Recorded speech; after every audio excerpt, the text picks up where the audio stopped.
Hey, how's it going, YouTube? Welcome to Upside DIY. So right here in this alley area, I've got another bicycle. I took the wheels off. It was sitting under a tarp outdoor and things chained to a ladder and things. But I'm gonna actually lay a tarp pretty soon. In this area, I'm gonna move a few things around, starting from where the suitcases are, and then I'm going to, put the tarp pretty much right in that area. I'm going to use a plastic bag, which is this right here. I've got another plastic bag. Not a bad investment, especially when these tarps or these garbage bags are actually really strong compared to other garbage bags, and it's going to help, keep things a lot more, uh, you know. So I'm going to just cut the bag around the lengthwise, and then have that area kind of. So I'm going to cut this garbage bag, and as soon as this gets in the right place, I can start moving the parts, the wheels that I'm washing.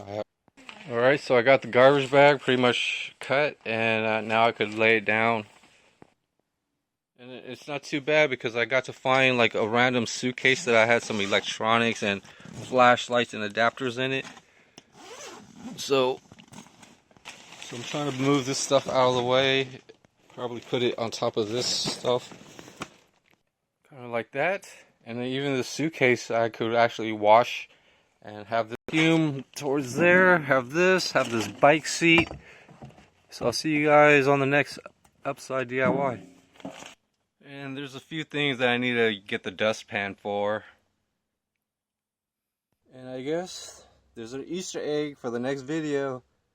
A toolbox. So I'll see you guys later. Bye.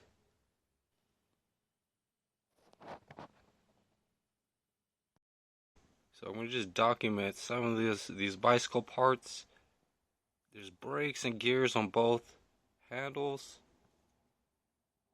And then they're coated with a sleeve, and then no sleeve, and then a sleeve, and then no sleeve, and then a sleeve. So that's the gear, and then there's one for the brake pads, which I took off and painted.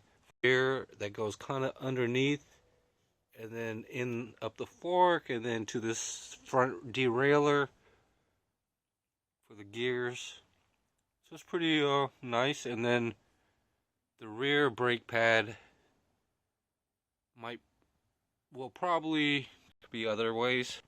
Like on this bike, the gears and the brakes are on. So here's the kind of like the front brake. There's a special tube that kind of holds it, and a lot of it dangles, so you could kind of zip tie the stuff. Here's the rear gear. So it goes from the right handle, and then it goes this way, and then it goes underneath the bottom bracket. And then, so on the other bicycle, this piece is actually connected to the top. So, and then for the rear brake, there's the tubing again, and then it goes underneath the top.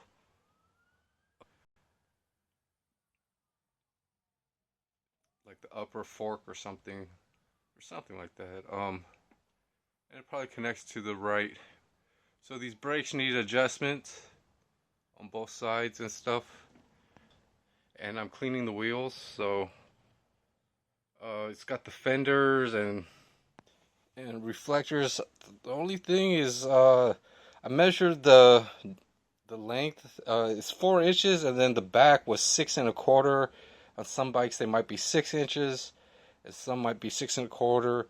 And also this wheel is kind of like a narrow wheel.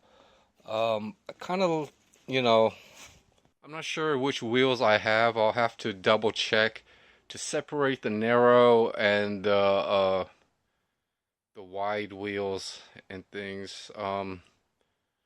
But most of this bike is here. The seat is there, and It's got these fenders, you know, if I were to use the narrow wheels, I would actually take off the fenders. It's got the a cup holder actually welded actually, and you know there are nuts and bolts and brackets to cut off if I were to make it a real fast bike and things. So I'm not 100% sure, but you know, this was sitting under a tarp for quite a while since I got it, and um, you know, I didn't want to neglect it any further, so I pretty much brought that in. I also brought in another bicycle, which is a small kid's bike, and good tires, and the frame is really nice. It just needs a little bit of paint, and it doesn't have any gears or anything. It's a good start off bike, so I'm going to try to fix it as much as I can, clean it up, put it, you know, oil up the bearings, put it back together and stuff, inflate the wheel, and probably, you know, just give it to somebody that wants it. Then I pretty much move those boards, those wooden pieces, kind of over here. I kind of want to paint them, but you know, in an emergency, I could just lay it on top of, you know, a certain section and things. But that these are really, like, the hub on this is really I like the size of these tires, and you know, they're chrome plated, so it's going to be really tough to you know, think of you know, starting a electroplating stuff.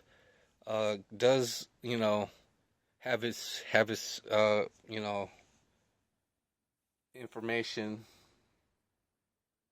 but yeah, it's just it's kind of like a medium 10 speed that yeah, that I have, and I took off the wheels and then put the frame, and it's pretty complete, and put the frame inside of the shed.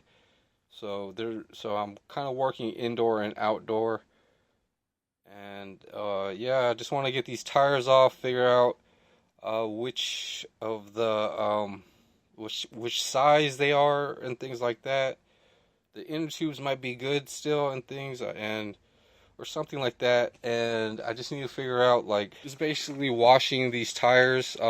Which tires, need to figure out which tires are good and bad. Cleaning off as much as I could. This tire is really nice. So I would actually look for like a pretty decent bike, which I'm not sure of. It's really thin. A really thin bike is actually the medium. Is actually that bike right there. I could actually try to fit whatever I have, you know, with that bicycle. With, you know, the wheels on this bike, and then just put them on that bicycle, and then that's going to be a really fast bicycle. Uh, but the lug nuts and things, I'm probably going to save it for this bicycle. Basically, these caps and things. So I'm not 100% sure what I'm going to have to figure out. But yeah, it's just dealing with that. So basically, washing bicycle wheels right now. So this is going to go here. Kind of sit on the bucket, and I kind of want to show you guys the shoe wheel stand or something. It's helping me, like, keep the wheel straight, you know, so that it doesn't slip around. I was using that bread piece of wrapper from bread, and it just moved around a little too much, you know, when I lean it on something, so I could let it dry. I need to go over a lot of these spokes with a flashlight. As you can see, you know, some of it is coming off with the new paint, or you know, it's starting to look dull and things like that. But I'm slowly painting, maybe once or twice a day, you know, just to get a good coat around the problem area and things around the where I'm sanding and trying to where the wheel is going to sit. But this paint that I'm using, I try to gloss paint it. There's just basically you know, a glove, but I put the brush in here I mixed some of the lacquer, gloss lacquer, and weatherproofing paint, and it's a little bit glossier than it was. But I also have like some filter floss that I was using to help funnel. So I got like a funnel and some the weatherproofing paint and um, just funnel kind of dripping and some more lacquer um, kind of in jars so that it's easier to work with. And I'm hoping I could basically wipe and then it will actually give it a little bit of a gloss to it. And I think all these spokes are painted, but it's just not the gloss that spray paint does. So I've got some of this, and wearing gloves, you definitely need, and it gets a little sticky clear coat, once it dries, I guess.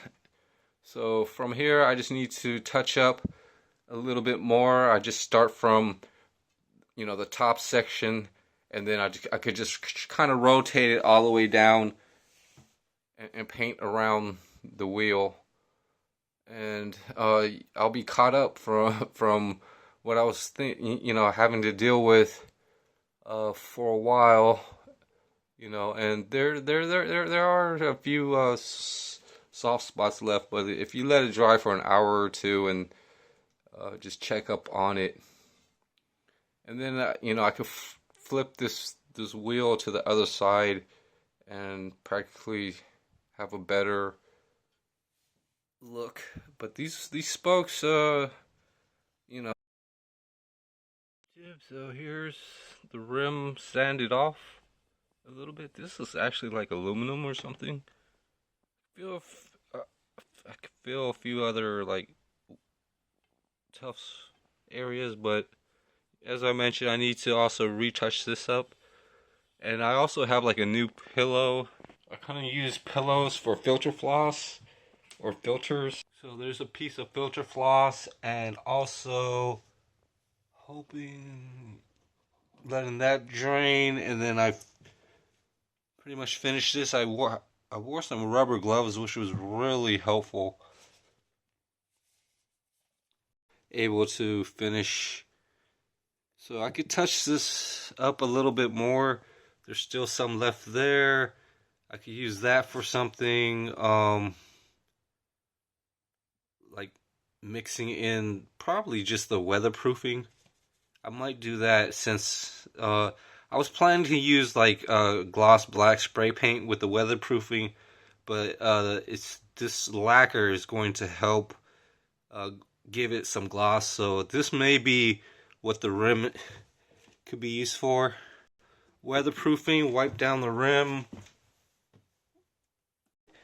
is really helpful because it's going to open up a lot more time space. But then the only problem is actually the rim itself, like the spokes. I still haven't, in spray painting it's going to be, so I might have to brush on paint all the way.